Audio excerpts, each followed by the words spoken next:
Pararangalan ng Philippine National Police si PO2 Randy de la Raya ng Imus Cavite Police Station matapos ang nagawa nitong pagsalba sa buhay ng 15 katao sa kasagsagan ng Bagyong Sendong sa Iligan City. Si PO2 Randy de la Raya ay nagtungo sa Bayog Island sa Iligan City upang ihatid ang kanyang asawa at anak na magbabakasyon noong December 15 at inabot ng grabeng kalamidad kinabukasan ng bayuhin ng Bagyong Sendong ang Northern Mindanao. Iniharap ni PNP Chief Police Director General Nicanor Bartolome si PO2 Randy de la Raya kasama ang kanyang asawang si Ella at anak na 1 taon at 7 buwan ng gulang. Ikinuwento ni De La Raya ang kanyang karanasan kung paano niya naisalba ang kapitbahay ng kanyang binan sa Bayog Island ng Iligan City.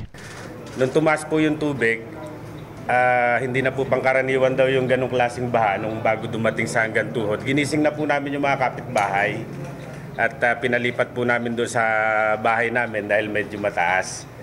Kaya lang po, nung nasa bahay na kami, tumaas na ho ng tumaas, pinapanik ko na po sila sa bubong.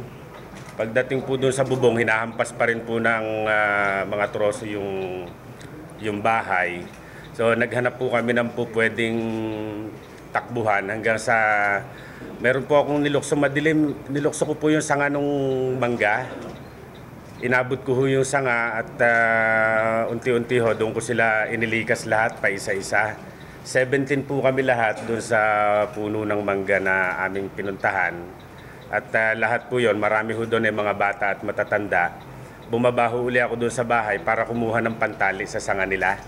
Sa sanga ng mangga at isa-isa ko hong itinali lahat yung mga kasama ho namin na 15, bali pang 17 po kaming mag-asawa.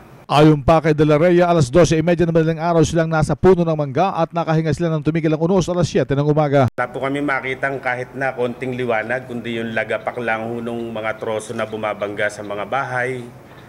At ang pakiramdam po namin, talagang ginunaw na po yung mundo nung panahon na iyon. Ang salaysay ng Bayaning Police, PO2 Randy de la Raya. Yan ang RH News sa Campo Crame, RH 911, Bing Formento, naglilingkod sa pagbabalita.